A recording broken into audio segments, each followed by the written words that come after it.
They raised you on a lie, not out of malice, no, out of ignorance, repetition, culture.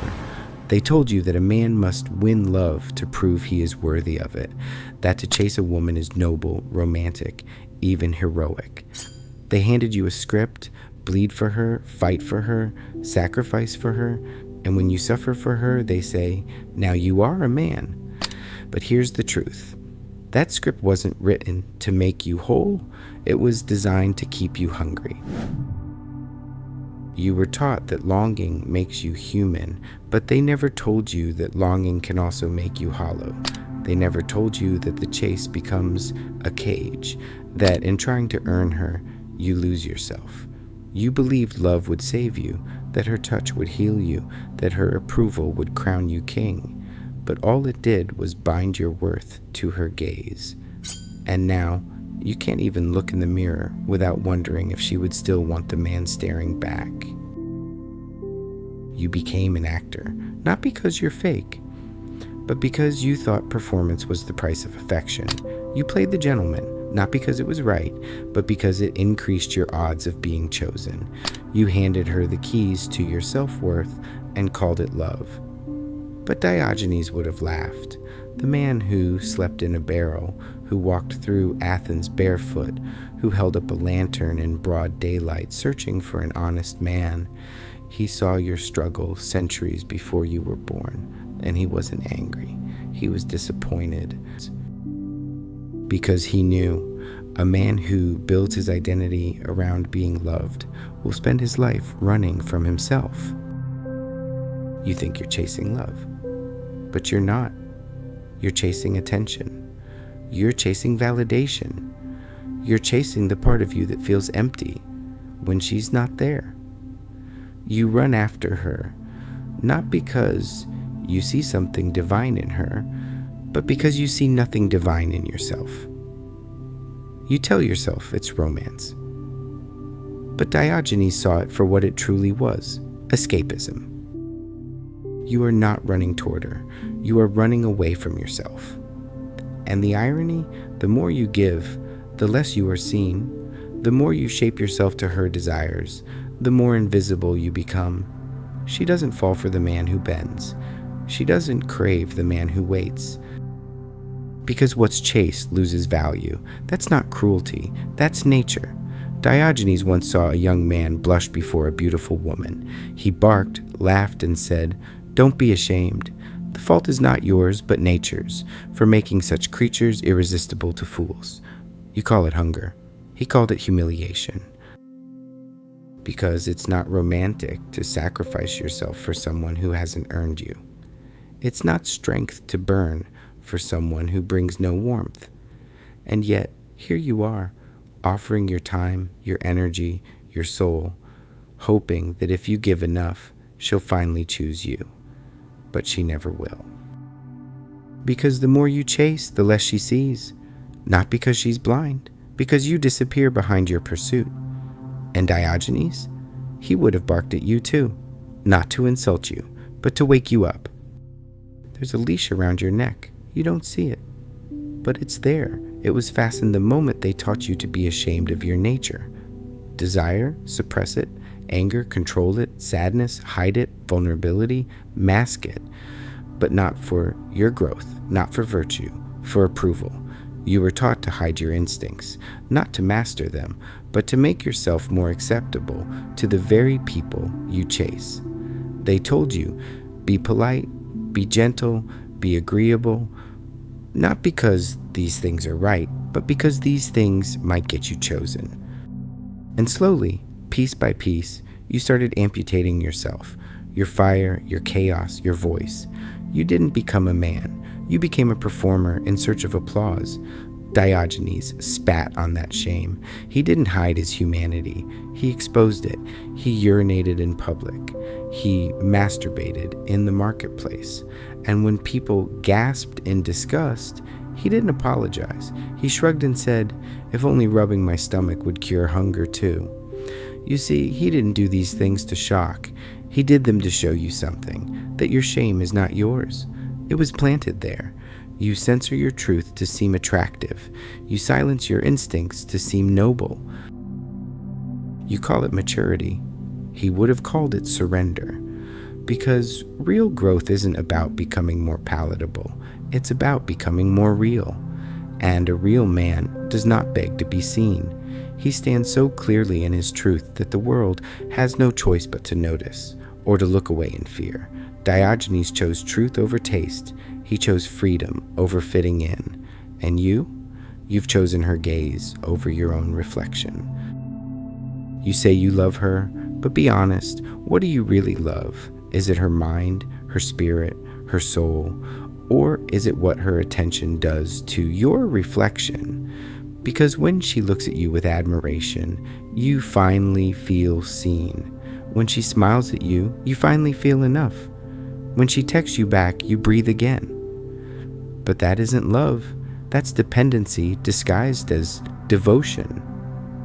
Diogenes understood this long before psychology gave it a name. You don't chase her because she completes you. You chase her because without her, you feel incomplete. She becomes the mirror that shows you a man, and without that mirror, you don't know who you are. That's the tragedy. You've mistaken recognition for connection. She didn't make you whole. She just distracted you from your emptiness. Diogenes didn't need a mirror. He faced the world bare, unfiltered, unpolished, unafraid. He didn't ask to be admired. He asked for truth, even when it was ugly, even when it burned. And you trade your truth for the illusion of affection. Every message you send, every part of yourself you edit to seem more likable, every joke you suppress to avoid seeming too much, every time you bite your tongue to seem agreeable. That's not love. That's negotiation. A transaction you keep making. Not for her, but for the man you hope she'll let you be. But what happens when she stops responding? What happens when the mirror shatters? You're not heartbroken because you lost her. You're heartbroken because you lost the reflection that made you feel real. And that's what Diogenes would call slavery. Not because she enslaved you, but because you volunteered. You think power is in pursuit, that the one who chases shows strength, commitment, passion. But Diogenes knew better. Power is not in chasing, it's in standing still. When Alexander the Great, ruler of the known world, found Diogenes sunbathing and asked, "What can I do for you?" Diogenes didn't kneel, he didn't flatter, he didn't even blink. He said, "Yes, stand out of my sunlight." That, right there, is the man you were supposed to be, unimpressed by crowns, unafraid of power, untouched by the need to please. But look at you. You chase women like they are sunlight. You orbit them like planets desperate for warmth. You shape your moods, your habits, your identity, all for the chance to be seen. You hand over pieces of yourself just to remain in her orbit. You smile when she's cold. You adapt when she's absent. You bleed beautifully and call it love. But Diogenes, he didn't chase. He didn't orbit. He refused to kneel, because a man who kneels to be chosen has already lost himself. And no woman, not the most beautiful, not the most graceful, can respect a man who begs to be crowned. The sovereign man doesn't need applause. He doesn't seek permission. He builds his life in full view of the world and says, "You may watch or you may look away, but I will not bend." And that's what you must become. Not cruel, not bitter, but untouched by desperation. You are not the jester. You are not the poet bleeding onto pages she'll never read. You are the sun, and if she wishes to stand in your light, let her, but never again ask her for it. She is not your prison. Your illusion of her is. Because you don't love her as she is. You love the idea of her, the savior, the muse, the goddess, who will finally make you whole. But that isn't love. That's fantasy. And fantasies, when clung to, become chains. You think you're loyal, but you're addicted. You think you're devoted, but you're dependent. You're not in love with her. You're in love with what she represents. A cure for the ache you never faced. A warm hand to hold your brokenness together. And Diogenes saw right through it. He wasn't against women, he was against delusion, against the myth that a woman's affection is your reward, that her gaze defines your manhood, that her choosing you is the highest proof of your worth. Diogenes tore down illusions like weeds. He mocked false idols and false loves. He exposed the absurd with laughter, with defiance, with truth. And this is your truth. You decorate your cage with fantasy. You chase silk when you haven't even forged your steel. You don't want her to love you. You want her to fix you. But a woman's love is not a remedy, and no one can fill a man who's never looked into his own emptiness and said, "This is mine to face." Diogenes said, "He has the most who is most content with the least." But you scroll endlessly. You wait for a text like it's medicine. You build altars to ghosts who never loved you, or worse, loved you only when you gave everything and became nothing. You were told to chase, but you were never taught why. And now you run, not out of passion, but out of programming. But Diogenes, he never ran. He stood still and let the world shame itself. You were taught to be a man, but what they showed you wasn't manhood. It was performance in armor. You were told that real men fight for love, that real men endure, sacrifice, suffer for the one. You thought this pain was noble, but pain repeated without wisdom becomes a pattern, not a virtue. They told you to pursue, to prove, to earn her smile like a trophy, and so you did. You became the knight, the poet, the pleaser, all for a woman who never asked to be your salvation. And slowly, without realizing, you began to believe that masculinity means waiting to be chosen, that your value lies in her verdict. But Diogenes flipped that script. He didn't wait to be chosen. He chose himself. He didn't bleed for beauty. He barked at it. He didn't sacrifice his soul for a seat at anyone's table. He burned the table and dined with dogs because they didn't lie, didn't flatter, didn't pretend. And that's what you must understand. Real masculinity isn't found in the man who kneels. It's found in the man who stands, even when standing costs him approval. You change your wardrobe, your words, your life plans, all to better align with what she might want. You call it romantic. Diogenes would call it submission.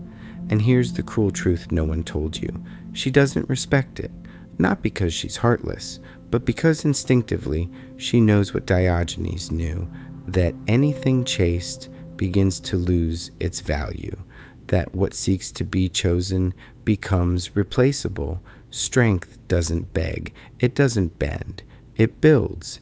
And if you've forgotten how to build, it's because you've spent too long decorating your cage. So look around. Ask yourself honestly, are you living like a man, or are you performing like one, hoping someone claps? You think you're offering love, but what you're really offering is negotiation. You hand over your time, your energy, your ambition, not because you want to give, but because you're hoping she'll give you something in return. Validation, attention, a place in her life. You call it generosity, but Diogenes would call it barter. She becomes the currency of your self-worth, and every sacrifice becomes a silent transaction. You bleed and wait for a reward. You obey and hope for affection. You vanish your needs and pray to be seen. But a man who trades himself piece by piece will never be whole, because the woman you're trying to buy with niceness, loyalty, effort, she never asked for it. And deep down, you know it. You think persistence will win her, but all it really does is announce your desperation. And desperation, it's invisible at first, but she feels it in the tone of your voice, in the timing of your texts, in the way you pause your life for her silence. You tell yourself you're just showing you care, but she sees a man who has nothing to return to but her attention. And here's the irony that cuts the deepest. The moment she senses that she is your oxygen, she begins to suffocate, because true desire cannot breathe in dependency. Diogenes understood this. He needed nothing, so he couldn't be controlled, and that made him powerful. But you? You hand over your control before she even asks for it. You throw your soul into the ring and say, "Please, make this worthy." But she can't, not because she doesn't want to, but because it's not her job. And the more you give without self-respect, the less she sees you. Not because she's cruel, but because what grovels becomes noise. And that's what you've become. A whisper drowned out by your own need to be chosen. You think it's heartbreak? But it's not. It's identity collapse. Because when she leaves, when she stops responding, when she loses interest, it's not just her you lose. It's the mirror you were using to see yourself. And suddenly, you're not sure who you are. Without her gaze, you don't miss her. You miss the feeling of being seen. But Diogenes didn't need a mirror. He walked through life without needing to be reflected. He didn't fear silence. He filled it. He didn't fear rejection. He mocked it. Because he knew the truth. What you call love is often just your fear of being alone, wrapped in the language of passion. And that's the wound you refuse to touch. The silence she left behind isn't hers. It's yours. It was always there. She just distracted you from hearing it. You write her long messages. She replies with one line. You wait for hours. She forgets you exist. And you think, if you just try harder, love more, give more, she'll come back. But you're not trying to win her. You're trying to avoid meeting the part of yourself that feels invisible without her. That part must be faced, not covered, not chased away, faced.